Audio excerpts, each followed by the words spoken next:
Welcome, in front of me is a ZTE Nubia Flip 2, and today I will show you how you can record a screen on this phone.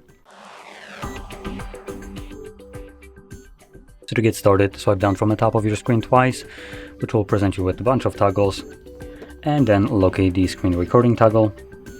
For me it's right over here. There you get this overlay. Gonna click on the circle right there to start recording. And whatever you'll do right now will be recorded. Now once you're done, you can click on the square right here. This will save your screen recording to your Photos application.